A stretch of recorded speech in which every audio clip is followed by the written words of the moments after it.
প্রকাশ্যে খোলা বাজারে খুনের ঘটনায় তীব্র চাঞ্চল্য, পুলিশের জালে আটক মূল অভিযুক্ত। নদিয়ায় প্রকাশ্যে খোলা বাজারে ঘুর চালিয়ে এক ব্যক্তিকে খুনের ঘটনায় তীব্র চাঞ্চল্য নদিয়ার হাঁসখালি থানা এলাকায়। ঘটনাস্থলে যায় পুলিশ। রক্তাক্ত দেহ উদ্ধার করে জেলা হাসপাতালে নিয়ে গেলে চিকিৎসকেরা মৃত বলে ঘোষণা করে। অভিযুক্তর খোঁজে চলে চিরুনি তল্লাশি।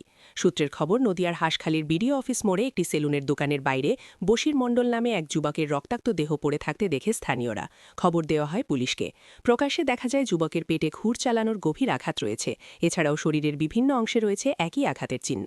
ঘটনাস্থলে পুলিশ গিয়ে ওই রক্তাক্ত দেহ উদ্ধার করে হাসপাতালে নিয়ে গেলে চিকিৎসকরা মৃত বলে ঘোষণা করে।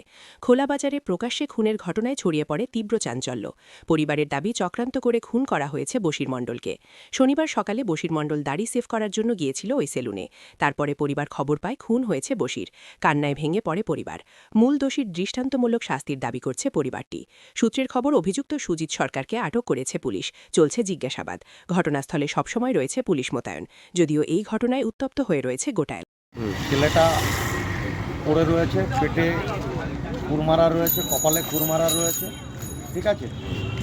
এবার পড়ে রয়েছে, মনে হলো যেন ওর শ্বাস প্রশ্বাস চলে গেছে সেইভাবে। ছেলেটা তো প্রচণ্ড দুর্বল, ঠিক আছে। এটাই এসে এখানে দেখলাম। তারপরে প্রশাসন ঢুকলো, প্রশাসনের স্টেপ যেটা করার সেটা করছে এবং করেছে। তাকে সাথে সাথে শক্তিনগর হসপিটালে নিয়ে যাওয়া হলো প্রশাসনের মাধ্যমে, ঠিক আছে। প্রশাসনের কর্তব্য পালন করে।